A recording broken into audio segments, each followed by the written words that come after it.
There's some little kitchen measuring things.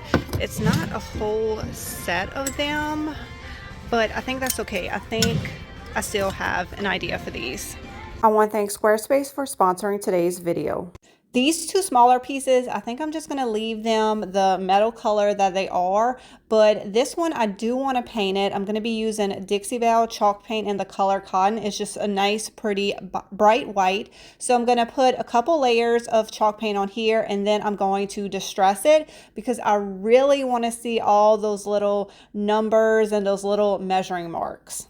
And then I just looked through my stash to see what I had on hand to accessorize this. I'm going to use this doily. Y'all just think of doilies as small, cute little blankets, and you cannot go wrong with a succulent for spring. How cute is this?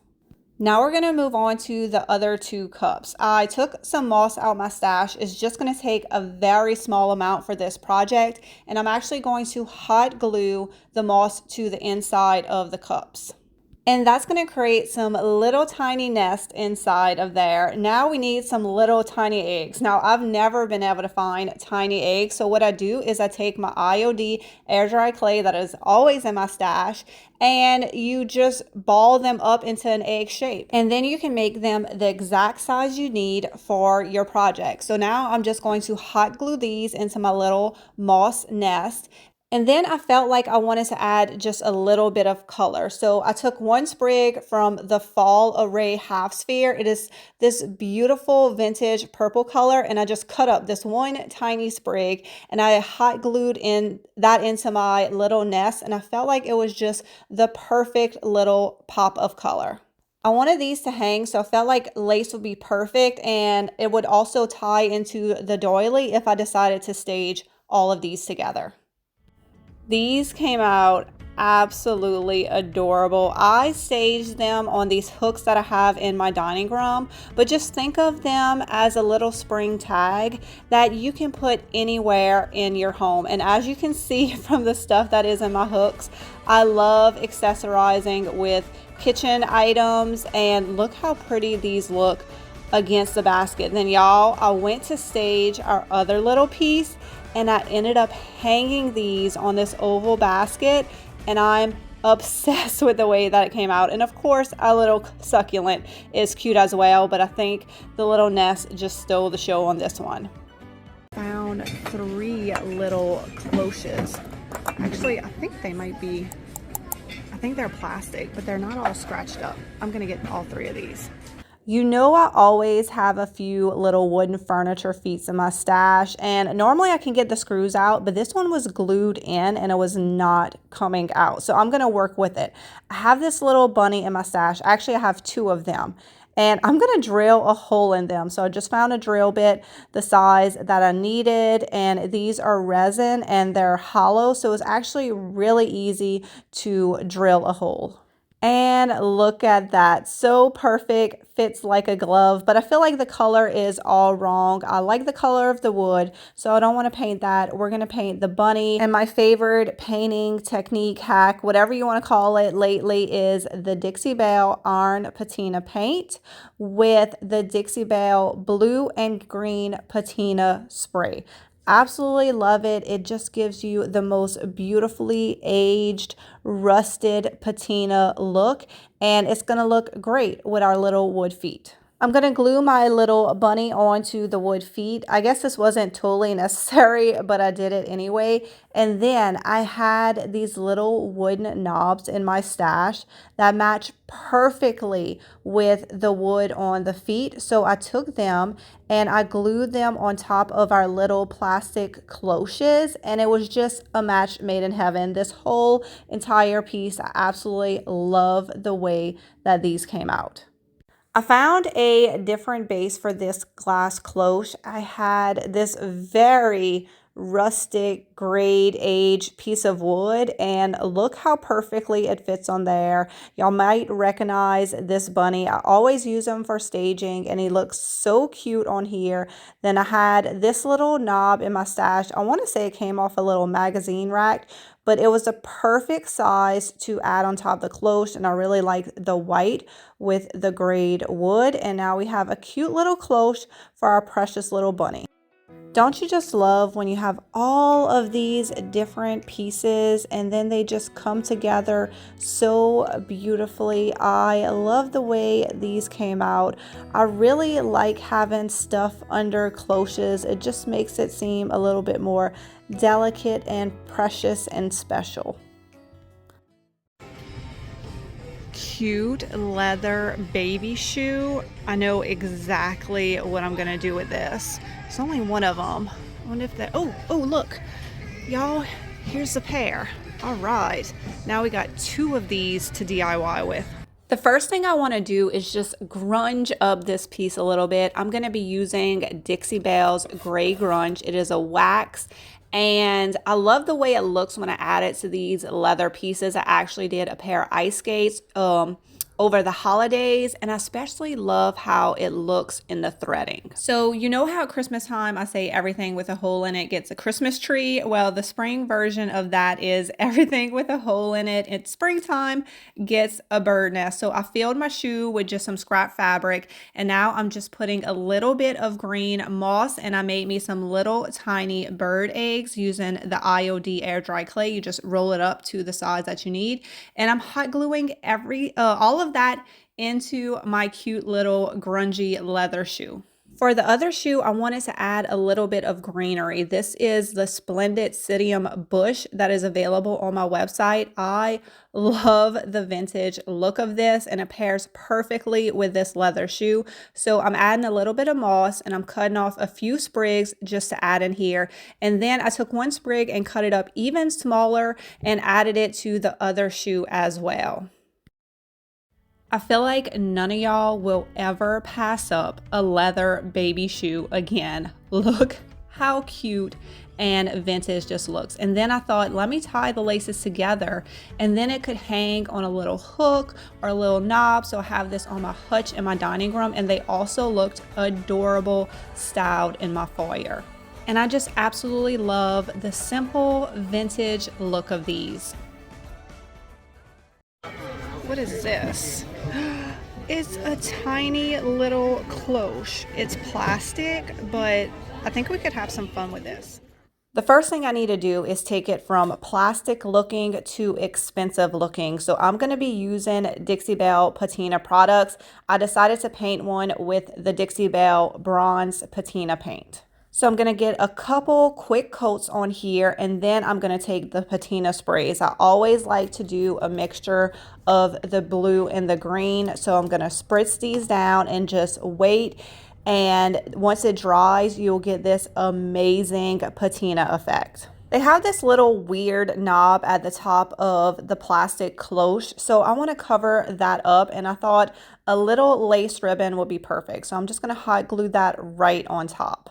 This is the set of 4 brindled Bower's nest, and when I thrifted this little cloche, I imagined these nests fitting perfectly inside of it, but as you can see, it is actually too big. So I just stuck the cloche on top and put the nest around the cloche, and I actually think that looks even better. I love this little cloche. It's just a perfect size to stick into any little vignette. If you do not know what Squarespace is, it is an online hosting platform, and that is who I chose to host my website, juliesdesignsandsigns.com. Squarespace makes it so easy to create a website without any web design experience with their design intelligence program. They help you create a beautiful website with AI technology, as well as help you create beautiful and professional listings. And with Squarespace payments, they are making it easier than ever to accept all your payments in one place. There's so many different options for your customers to pay. And if you're a business, you know you need as many options for your customers as possible. So if you think you're ready to take your business to the next level, make sure you head to squarespace.com to start your free trial. And when you are ready to launch your website, go to squarespace.com/juliesdesignsandsigns to save 10% off your first purchase of your website or domain. I always look through the clothing at the thrift store to see if anything inspires me. And this is a beautiful orange linen skirt. The fabric is amazing. I feel like I can definitely do something with this. Now, I actually really like the orange color on this skirt, but I just want to remind y'all that if something's a little too bright or a little too new looking, you can always tea dye it to get that antique, more grungy look. The first thing I want to do is cut just one side of the belt loops. Then I'm going to take some hot glue. I'm going to loop it over into the inside of the skirt, and I'm going to glue down both sides. Y'all, I'm sorry, you cannot even see what I'm doing here. I didn't realize that it wasn't on camera, but about a foot down from the waistline, I am just cutting a straight line at the bottom of this skirt. And then I'm coming back and I am creating kind of a curve because I wanted the bottom to be curved. So I cut one side and then I took that cut off and put it on the other side. That way I could make sure the curve was the exact same. Y'all know on my channel, we don't use a sewing machine. Everything is no-sew, hot glue only. So I'm coming in between these cute little buttons and I'm just going to hot glue that. And normally I like a frayed edge, but because this already has clean lines that have been sewed up, I'm going to continue on with that look. So I'm going to flip my skirt inside out and then I'm going to hot glue my seams together. And that way, when I turn it, the right side out, I'll have a nice clean line.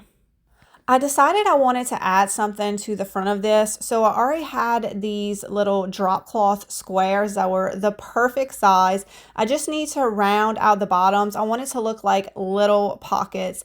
And then I decided to add a stamp. Y'all, this IOD Kindred Heart stamp is just my favorite stamp right now. It makes everything look so cute. So I'm going to add some IOD black ink and I'm going to stamp this on here. And y'all, oh my gosh, it looks so good. I'm telling y'all, I love this stamp so much. It just makes everything look so cute. Now I'm going to take my new little drop cloth pockets and I'm going to simply hot glue them to the front of the piece. I really like the addition of the pockets because I felt like it kind of broke up the orange a little bit. We are not done yet because we still have a good bit of fabric left and I really want to create something with these cute little buttons. We have orange fabric. Y'all know we're going to be making some carrots. So I don't think about it too much. I don't use a pattern. I just go ahead and cut a carrot shape and I'm cutting it to where those buttons are in the center. And then I'm going to hot glue my sides together. And for these carrots, I am going to be doing a raw edge.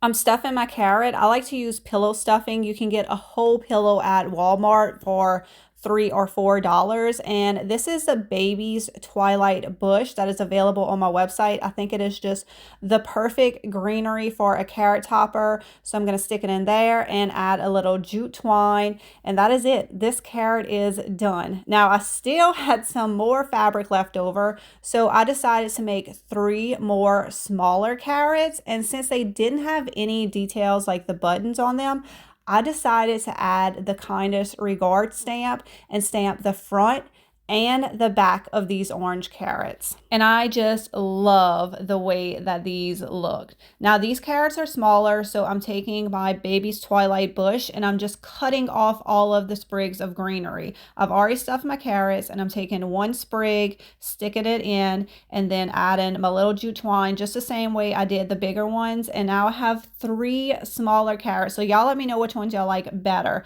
The ones with the kindest regard stamp or the one with the buttons. All right, raise your hands. Be honest if you thought the skirt was not going to come out good. I really love it, and it reminded me of a clothespin basket we had as kids. So I accessorized it with some clothespin and the Luna Leaves greenery, and I put it on 2 hooks in my foyer. And the carrots I just threw in a basket that I had in my foyer. I am just loving the little details that the kindest regard stamp added to these pieces. If y'all don't have the stamp, y'all definitely need it. Y'all, look what somebody just gave me at the bins. It's a cute little lamb cake pan, but it's way too new looking for me. I wonder if I could make this look better. This is a two-piece baking pan that comes apart, but for this project, I want it to all stay together. So the first thing I'm gonna do is hot glue my two pieces together, and then I'm gonna paint it black. I just want a base coat. It's just gonna kind of speed up this process. So I'm using Dixie Belle chalk paint in the color Caviar. And I love using chalk paint kind of as a primer because it just sticks to everything. My goal is to make this look like an old rusty chocolate mold. So I'm going to be using Dixie Belle's patina products. I'm using the iron color, but it also comes in bronze and copper. If you haven't used these or seen these products before, y'all are in for a treat. I love these patina products. And the first coat of paint, I just wanted to get it on there. And then for the second coat, I'm going to stipple it on. This is a very slick metal surface, and I just want to create a little bit of texture. Now for the fun part, we're going to be adding the patina spray. It actually comes in 3 different colors. It also comes in yellow, but I really like using the blue and the green together. And since we have 2 sides of this pan, I thought we would experiment first. So one side I'm going to do with the blue patina spray, and then the other side I'm going to do with the green. And then we'll see what it looks like when it dries. This is the blue side, and as you can see, it kind of gives it that bluish, greenish patina look that you see on a lot of aged pieces. And then the other side with the green spray, it kind of gives it a darker, more rusted look. So 2 totally different looks, but as I told y'all, I like the combination of both colors together. So on the green side, I'm going to add some blue patina spray, and then on the other side, I'm going to add some green, and I'm going to show y'all in a second what it looks like. All right, I'm going to try not to scream in y'all ear, but y'all, like, we took that slick metal new pan and turned it into this rusty, crusty little lamb figurine that kind of looks like an old chocolate mold. I am just obsessed with these patina products and how you can take a brand new item and make it look like this. I think that this little sheep figurine looks great sitting on my fireplace mantle, and it does look like the 2 sides came out a little bit different. So if you want that really rusty look like the back, I would start off with the green patina spray. Oh, here's another rabbit. This one is burlap. I wonder what this rabbit would look like painted. Maybe we should try it. I'm always up for a DIY challenge. So y'all let me know in the comments, y'all think this is going to work out or not. I am using my Stallmaster pointed sash brush. It's going to be perfect for this project because there's lots of details and lots of texture. And I'm going to be using Dixie Belle chalk paint in the color Yankee Blue. This color is so gorgeous. I just put one quick coat of paint on here. I was not looking for full coverage because I actually want to come back and distress it a little bit. I just think the more color variation I can get on this bunny, the better it will look. And I also distressed a lot where they had that trim that looked a little bit different because I really wanted all of that trim to stand out. I am loving the way that this is looking. I just feel like maybe it needs a little bit of something around its neck. So I just grabbed some lace and tied it around my bunny. I will absolutely not be passing up any more burlap pieces. I love how this looks painted, and I absolutely love this Yankee blue color. Ooh, some little brass candlesticks. We need those. These were not brass, they were actually plastic. So I decided to give them a paint job. I'm using Fusion paint in the color Lichen, which is an absolutely gorgeous green color. This is a slick surface, but Fusion paint pretty much sticks to everything and has a built-in sealer. Then I went through my DIY stash and found these little wood coasters. They are the perfect size to put on top of the little candlestick. So I added a little bit of hot glue, and this was such a quick, easy, simple project. I absolutely love how the color Lichen looks with wood. It is the perfect combination. And now I have some cute little risers to display my bird figurine collection. Ooh, I see a rolling pin. I love the shape of the handles on this one. $3. I think I'm gonna get this one. I have quite a few rolling pins in my stash, so I picked out 3 of them, and I want to try to create a little rolling pin collection. This is IOD Franz Botanical Transfer. It is absolutely gorgeous. It's 4 pages of all of these beautiful botanicals in all different shapes and sizes. So I'm going to pick some that will fit perfectly on these rolling pins. I decided to use this one big sprig and just cut it up into 3 different parts. So when you have your transfer, you have the white backer, you're going to pull that off, and then you're going to put your transfer on your piece. I'm doing a rounded surface, so I'm going to tape it just to kind of keep it in place. I like to use a little bit of painter's tape. And since it's going all the way around the rolling pin, it is going to overlap a little bit. But guys, don't worry. You can actually overlap your transfer. So I'm just going to transfer one piece down with my transfer tool, and then I'm going to come over and put the other piece on top. And I'm going to repeat the process on the 2 other rolling pins. I love how the white florals came out on this one. And the smaller rolling pin, I just pretty much covered the entire thing with these beautiful Franz Botanicals. We cannot do a rolling pin project without painting the handle. So I chose Dixie Belle chalk paint in the color Weeping Willow. I think it looks really good with the Franz transfer. And I also want to use the chalk paint so I could go back and distress the handles. I want them to look worn, like we've been using these rolling pins to make a bunch of biscuits. You know, we are not. We're just going to use them for decor. But, you know, they'll look old and worn and distressed. And that is the look that we're going for. And to make this piece look even more worn and more antique, I'm going to add the Fusion Antiquing Glaze to the entire piece. So I'm going to brush it on the entire rolling pin, and then I'm going to take a dry paper towel and I'm just going to wipe off all the excess. So you can definitely antique your transfers once they are on there. You can add glazes and you can also add waxes, and look at the difference between the unantiqued one and the antiqued one. Y'all let me know which one y'all like better. Y'all know which one I like better, so I don't even have to tell y'all. One of my favorite things about DIYing is that you can make your own collections. We don't even need to stop with rolling pins. We could find a teapot to add a transfer and some paint to. We could add a pitcher. We could find some other little home decor pieces and make a whole collection with these colors and this transfer. I'm going to be using Aluminite fast casting resin. This is available on my website, and it comes in parts A and B. You pour them equal parts and then mix them together.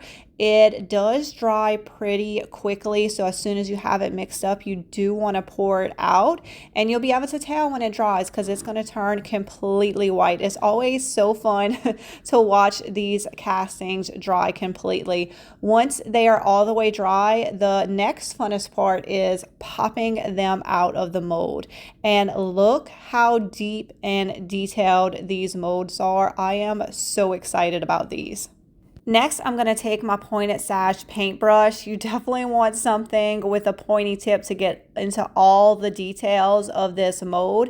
And I'm using Dixie Belle chalk paint in the color Hurricane Gray. It is a darker gray, and I'm going to give 1 coat of paint to all of the little resin casting flowers that I made.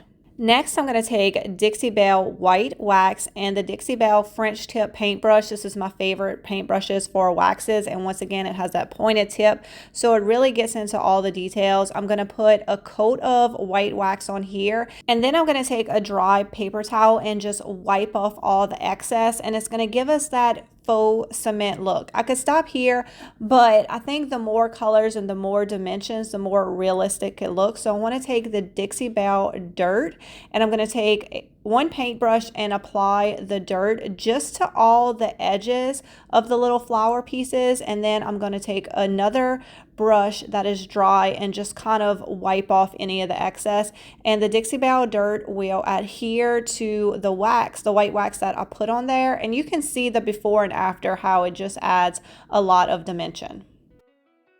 These little florals are going to be great embellishments on so many different projects, but since they are so large and deep and unique on their own, I thought it'd be fun to make almost like little cement figurines to add into different little vignettes.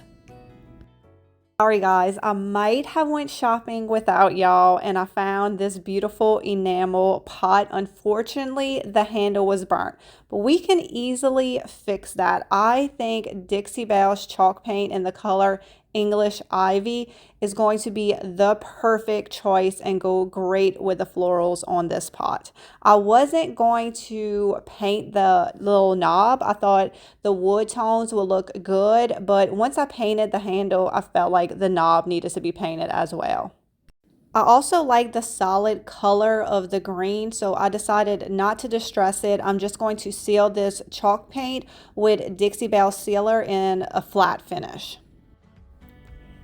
In last week's video, I told y'all English Ivy was going to be the perfect color for spring, and this project this week just confirms it.